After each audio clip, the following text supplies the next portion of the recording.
তো বন্ধুরা, আজকে আপনাদের সকলের সাথে শেয়ার করে নেব অসাধারণ টেস্টের খেজুরের গুড়ের রসগোল্লা। বাড়িতেই বানিয়ে নিয়েছি পারফেক্টভাবে, একদম বাজারের মতোই এই খেজুরের গুড়ের রসগোল্লা, একদম অল্প সময়ে আর কোনো ঝামেলা ছাড়াই। আর এই খেজুরের গুড়ের রসগোল্লা আমরা কিন্তু ছোট বড় সকলেই খুবই পছন্দ করি। তাই বন্ধুরা, অবশ্যই আজকের রেসিপির ভিডিও ফলো করে বাড়িতে একবার হলেও এই শেষ শীতে বানিয়ে ফেলবেন এরকম দোকানের মতোই গুড়ের রসগোল্লা। আর প্রথমবারেই কিন্তু পারফেক্টভাবে আপনারাও বানিয়ে নিতে পারবেন এই রসগোল্লা, কারণ আমি এতটাই সহজ রেসিপি আপনাদের সাথে শেয়ার করে নিয়েছি। তাই অনুরোধ করব আজকের রেসিপির ভিডিওটি সম্পূর্ণ দেখার জন্য। সাথে অনুরোধ করব ইউটিউবে আমার হ্যাংলা মন চ্যানেলটিকে একটি সাবস্ক্রাইব করে দেওয়ার জন্য। সাথে একটি লাইক, কমেন্ট আর শেয়ার করে দেবেন প্লিজ, কারণ আপনাদের একটি সাবস্ক্রাইব আমাকে অনেক মোটিভেট করে এগিয়ে যাওয়ার জন্য। নমস্কার বন্ধুরা, আমি রাখি হ্যাংলা মনের আর একটি সুন্দর নতুন রেসিপির ভিডিওতে আপনাদের সকলকে স্বাগত জানাই। তো চলুন বন্ধুরা, শুরু করে দিই আজকের রেসিপি। বন্ধুরা, খেজুরের গুড়ের রসগোল্লা বানানোর জন্য প্রথমেই রেডি করে নেব একটা শুকনো মিশ্রণ। তার জন্য এখানে দিয়ে নিচ্ছি একটা বোলের মধ্যে 2 চামচ ময়দা, সাথে দিয়ে নিচ্ছি 2 চামচ মিহি সুজি,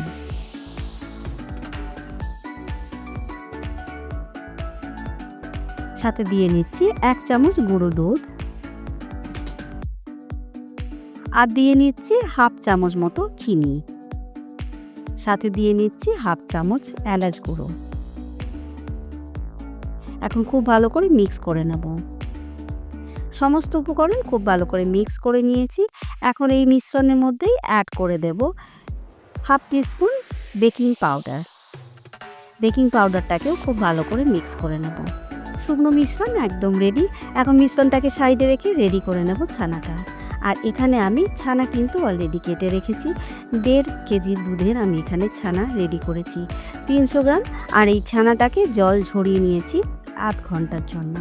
এখন এই ছানা একদম রেডি। আর ছানা কাটার ভিডিও আপনারা যদি চান বন্ধুরা, কমেন্ট করে জানাবেন। তাছাড়াও কিন্তু আমার অনেক মিষ্টির রেসিপির মধ্যেই ছানা কাটা আমি দেখিয়েছি। তো বন্ধুরা, এখন ছানাটাকে সুন্দর করে ভেঙে নিলাম। আর এখন এই ছানাটাকে হাতের তালুর সাহায্যে খুব ভালো করে মেখে নেব 7 থেকে 8 মিনিট। তো বন্ধুরা, ছানাটাকে আমি খুব ভালো করে মেখে নিয়েছি। এখন অ্যাড করে দেব রেডি করে রাখা শুকনো মিশ্রণ। আর তার আগে এই মিশ্রণের মধ্যে অ্যাড করে দিচ্ছি 1/2 চামচ গাওয়া ঘি। এতে কিন্তু সুন্দর একটা সফটনেস আসবে আর জালিদার হবে। এখন খুব ভালো করে মিশ্রণের সাথে মিক্স করে নিলাম ঘিটাকে। এখন অ্যাড করে দেব এই ছানার মধ্যে সমস্ত শুকনো মিশ্রণটা। আর এখন খুব ভালো করে সমস্ত উপকরণ আরও একবার মেখে নেব। তো বন্ধুরা, ছানাটাকে সুন্দর সফট একটা ডো রেডি করে নিয়েছি। দেখুন, ঠিক এইভাবে মেখে নিতে হবে। এখন এর থেকেই ছোট ছোট লেচি কেটে দিয়ে নেব রসগোল্লার জন্য শেপ। এখানে আমি বড় বড় সাইজের রসগোল্লা তৈরি করে নিচ্ছি, যেমনটা আমরা দোকান নিই। আপনারা কিন্তু ছোট বড় যেমন ইচ্ছে শেপ দিতে পারেন। এখন সমস্ত রসগোল্লাগুলো রেডি করে নেব। তো বন্ধুরা, একইভাবে সমস্ত রসগোল্লাগুলো রেডি করে নিয়েছি। বন্ধুরা, কতটা সুন্দর রসগোল্লা রেডি করেছি, একদম কিন্তু ক্র্যাক ফ্রি। আর এরকম রসগোল্লাই রেডি করে নিতে হবে, কোনো রকম ফাটল থাকলে কিন্তু চলবে না। আর এখন এই রসগোল্লার শেপগুলোকে সুন্দর করে একটা ভেজা কাপড় দিয়ে ঢেকে রাখবো সাইডে। আর তৈরি করে নেব রসগোল্লার জন্য সেরাটা। তার জন্য কড়াইয়ের মধ্যে দিয়ে নিচ্ছি 1.5 কাপ চিনি, সাথে দিয়ে নিচ্ছি 1/2 কাপ খেজুরের গুড়। আর বন্ধুরা, চেষ্টা করবেন খেজুরের গুড়ের কোয়ালিটিটা যেন খুব ভালো হয়, তাহলে কিন্তু পারফেক্ট গুড়ের মিষ্টিটা রেডি হবে। এখন এই মিশ্রণগুলোর মধ্যেই অ্যাড করে দেব 4 কাপ জল।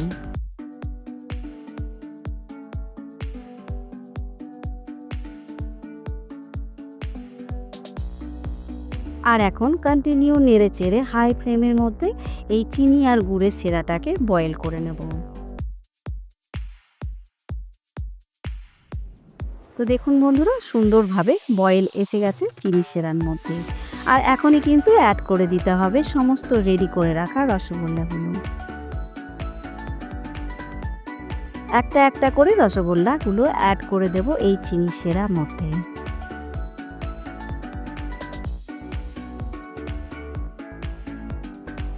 তো বন্ধুরা সমস্ত রসগোল্লাগুলো আমি অ্যাড করে দিয়েছি, আর অ্যাড করার সাথে সাথেই কিন্তু দেখুন কতটা সাইজটা বড় হয়ে গেছে। এখন হাই ফ্লেমে কভার করে দিয়ে 10 মিনিটের জন্য কুক করে নেব।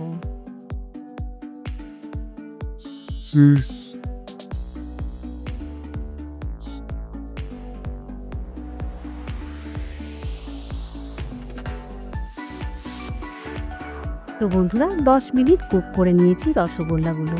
এখন একবার ঢাকনাটা খুলে দিয়ে তারপর হালকা হাতে একবার রসগোল্লাগুলো নাড়াচাড়া করে নেব। আর রসগোল্লার সাইজটা আপনারা দেখুন বন্ধুরা, এর মধ্যেই কিন্তু কতটা ডাবল হয়ে গেছে।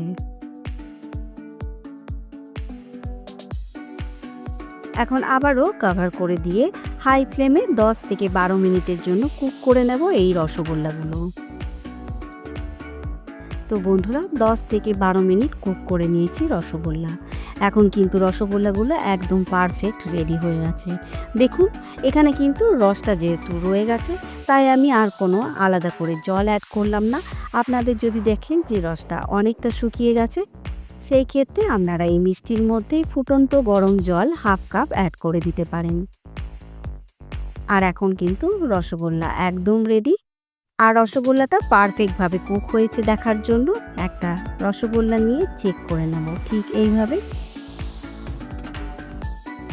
একটা গরম রসগোল্লা দিয়ে দেখে নেব ঠান্ডা জলের মধ্যে।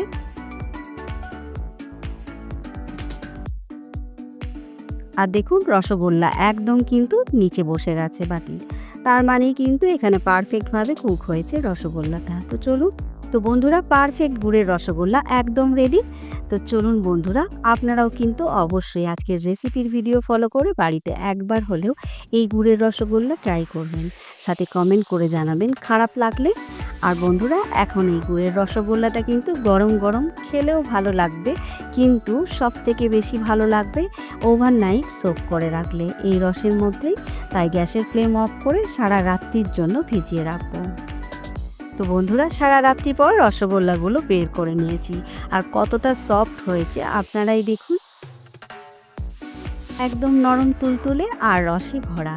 তো বন্ধুরা অবশ্যই এই শেষ শীতে একবার হলেও এই রেসিপিটি ট্রাই করবেন আর বাড়ির সকলের মুখ মিষ্টি করবেন।